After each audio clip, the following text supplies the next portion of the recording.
کلام مقدس پرانے عہد نامہ میں سے وائس کی کتاب اس کا 4 باب۔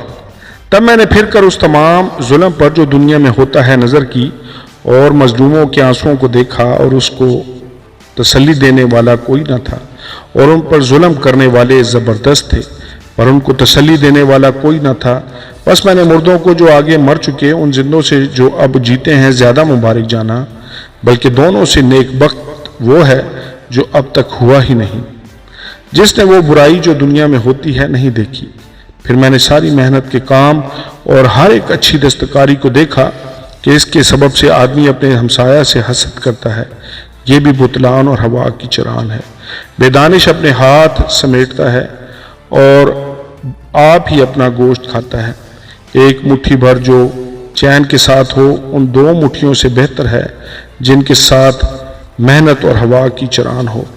اور میں نے پھر کر دنیا کے بطلان کو دیکھا، کوئی اکیلا ہے اور اس کے ساتھ کوئی دوسرا نہیں، اس کے نہ بیٹا ہے نہ بھائی، تو بھی اس کی ساری محنت کی انتہا نہیں، اور اس کی آنکھ دولت سے سیر نہیں ہوتی۔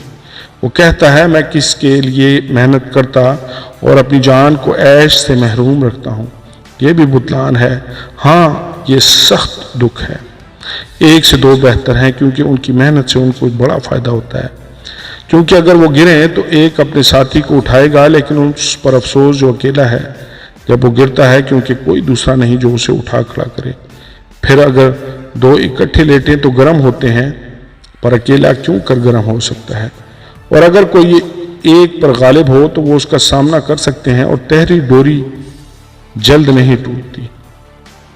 مسکین اور دانشمند لڑکا اس بوڑھے بے وقوف بادشاہ سے جس نے نصیحت سننا ترک کر دیا بہتر ہے، کیونکہ وہ قید خانہ سے نکل کر بادشاہی کرنے آیا، باوجود یہ کہ وہ جو سلطنت ہی میں پیدا ہوا مسکین ہو چلا۔ میں نے سب زندوں کو جو دنیا میں چلتے پھرتے ہیں دیکھا کہ وہ اس دوسرے جوان کے ساتھ تھے جو اس کا جانشین ہونے کے لیے برپا ہوا۔ ان سب لوگوں کا، یعنی ان سب کا جن پر وہ حکمران تھا، کچھ شمار نہ تھا، تو بھی وہ جو اس کے بعد اٹھیں گے اس سے خوش نہ ہوں گے۔ یقیناً یہ بھی بطلان اور ہوا کی چران ہے۔ آمین اور آمین۔